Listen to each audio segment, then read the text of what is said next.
بسم اللہ الرحمن الرحیم دوستو، السلام علیکم۔ آج میں چاہتا ہوں کچھ مختصراً بات کروں اپنی ایک ملاقات کی رام مادیو کے ساتھ۔ رام مادیو صاحب انہوں نے اپنی نوجوانی میں ہی، بلکہ جب وہ ٹین ایجر تھے تبھی انہوں نے RSS کو جوائن کر لیا اور اس کے بعد RSS کے ساتھ ہی رہے۔ پھر انڈیا فاؤنڈیشن ایک تھنک ٹینک ہے، اس کے بھی وہ ہیڈ رہے کافی عرصے تک، اور پھر 2014 میں ان کو بھارتیہ جنتا پارٹی کا جنرل سیکرٹری بنا دیا گیا۔ اور ان کی بہت سی ذمہ داریوں میں ایک ذمہ داری یہ بھی تھی کہ کشمیر میں جو انتخابات ہونے تھے مقبوضہ جموں اور کشمیر میں، ان میں جو بھارتیہ جنتا پارٹی کا ایک مشن تھا، BJP کا مشن 44، وہ انہوں نے اچیو کرنا تھا۔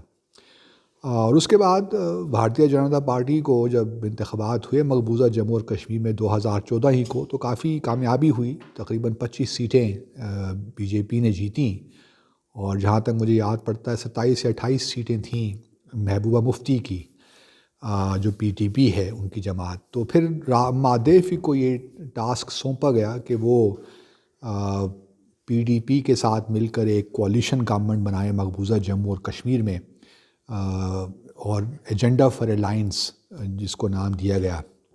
تو بہرحال ان کی کاوشوں سے محبوبہ مفتی چیف منسٹر بن گئیں اور ایک کولیشن گورنمنٹ بنی، بٹ وہ کولیشن گورنمنٹ زیادہ عرصے تک کامیاب نہیں ہوئی۔ تو میں رام مادیو صاحب سے ملنے گیا ان الیکشن سے پہلے، کیونکہ ان کو انچارج بنایا گیا تھا، فوکل پوائنٹ تھے یہ مقبوضہ جموں اور کشمیر میں۔ تو میں نے کہا دیکھ لیتے ہیں صاحب کس قسم کے ہیں، بڑی شہرت بھی تھی ان کی کہ جی بڑے زبردست انسان ہیں۔ تو میں انڈیا فاؤنڈیشن، اس وقت وہ ادھر ہی تھا ان کا آفس، تو چلا گیا وہاں پہ، اور ان سے تقریباً بڑی لمبی ملاقات ہوئی، طویل ملاقات۔ پہلے تو جو ہوتا ہے پلیزنٹریز وغیرہ، تو میں نے کچھ سوالات کیے، مبارکباد بھی دی کہ جی BJP نے بڑی زبردست کامیابی دکھائی ہے، اور آپ دیکھتے ہیں کہ، اور میں تھوڑا بہت بریف بھی کیا ان کو پاکستان پاکستان امریکہ بھارت کے تعلقات کے بارے میں بھی۔ اور پھر ہوتے ہوتے جو گفتگو ہے ہماری، لامحالہ اس نے کشمیر پہ آ کے رکنا ہی تھا۔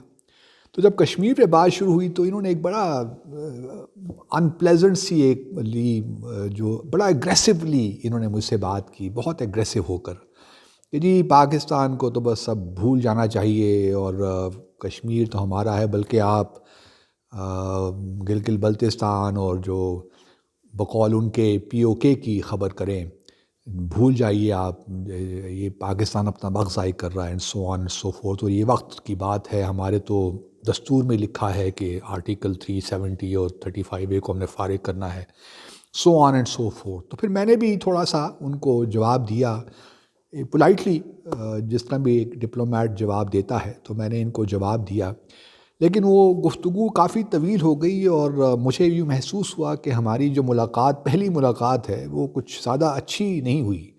اس میں تلخی کا ایلیمنٹ زیادہ تھا جموں اور کشمیر کا، وہ بار بار یہی کہیں کہ پاکستان دہشت گرد ہے، دہشت گردی کو فروغ دیتا ہے۔ تو میں انہیں سمجھاؤں کہ بھائی معاملات اس طرح آسان نہیں جس طرح آپ کو سمجھ میں آ رہے ہیں۔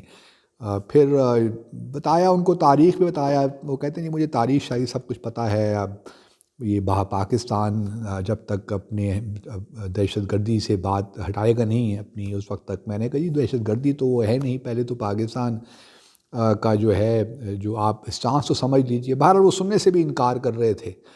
تو میٹنگ، جو ملاقات تھی، کوئی اتنی اچھی ملاقات نہیں ہوئی، لیکن یہ ضرور ہوا کہ مجھے جو BJP کا مائنڈ سیٹ تھا، اس میں زیادہ کلیئرٹی نظر آنے لگی کہ کشمیر میں ان کا کیا آگے لاہم عمل ہوگا۔ اسی حساب سے پھر ہم نے آبویسلی اس وقت بھی جو ریکمنڈیشنز بھجوائیں اس ملاقات کے بعد، جو میں نے رپورٹ کیا اسلام آباد کو، تو پھر وہ ایک ہمیں چونکہ پہلے سے ایک اندازہ ہو رہا تھا آہستہ آہستہ کہ معاملات کس طرف جا رہے ہیں، اور کس طرح الیکشنز جیتنے کے بعد اگر مشن 44 پورا نہیں بھی ہوتا، تو کم از کم جو بھارت نے ایک پوزیشن لی تھی حریت کے ساتھ ہمارے انٹریکشن کی، اس سے جو جموں میں ہندو کمیونٹی تھی وہ کافی پرو BJP ہو گئی، اور اس کی وجہ سے ان کو 25 سیٹیں وہاں مل گئیں جموں میں. پہلی بار اتنی زیادہ، تو ایک بڑا دوسرے نمبر کی پارٹی بن گئی وہ مقبوضہ جموں اور کشمیر میں. RSS کا جو مسلم ہے، مسلم راشٹریہ منچ MRM، انہوں نے بڑا رول پلے وہاں کیا. وہ بھی وہاں پہ ان کو لانچ کیا مسلمانوں کو، انڈین مسلمانوں کو وہاں کشمیر میں. تو ایک لحاظ سے یہ میٹنگ میرے لیے بڑی مفید بھی ثابت ہوئی کہ میں تھوڑا بہت زیادہ بہتر طریقے سے انڈرسٹینڈ کر سکتا تھا. لیکن کوئی میٹنگ میں جو ہے وہ ایک جو ہوتا ہے کہ میں آپ کو بھا جاؤں آپ مجھے بھا جائیں، وہ والی بات نہیں تھی. تو لگتا یہ ہے کہ پھر اس کے بعد بھی جب یہ BJP اور PDP کا کوalition بن گیا، پھر میں نے بہت دفعہ رام مہادیو سے ملاقات کا کہا، لیکن کئی وہ ٹالتے ہی رہے. تو اس سے وہ لگتا یہی تھا کہ میں نے بھی شاید ان کو زیادہ متاثر نہیں کیا اپنی باتوں سے. تو وہ کہتے ہیں کہ بس دونوں طرف ہی کوئی زیادہ نہیں تھا. لیکن چونکہ میں ایک سفارتکار تھا اور بحیثیت ہائی کمشنر کے، میرے لیے بات بے معنی تھی کہ مجھے کون اچھا لگتا ہے برا لگتا ہے، کیونکہ سب کے ساتھ انٹریکشن کرنا تھا اور اپنا ویو پوائنٹ کنوے کرنا ہوتا ہے، اور دوسرے کا ویو پوائنٹ نہ صرف سمجھنا ہوتا ہے بلکہ اس کے ذہن کے اندر گھس کر اس کی بات جو کہنا نہیں چاہتا وہ بات بھی سمجھنی ہوتی ہے. تو لیکن پھر ہماری دوبارہ کبھی ملاقات نہیں ہو سکی. ایک اور کسی پارٹی میں شاید ہم ایک دفعہ ملے، لیکن ایکسکلوسیو ملاقات پھر دوبارہ نہیں ہو سکی. تو یہ ساری ملاقات کا ذکر جو ہے وہ میری آنے والی کتاب میں بھی ہے، ہاسٹیلیٹی میں. تو وہ انشاءاللہ ہوپ فلی اسی ماہ آ جائے گی. تو ضرور پڑھیے گا، آپ کو مزید تفصیلات اس میں ملیں گی. Thank you very much.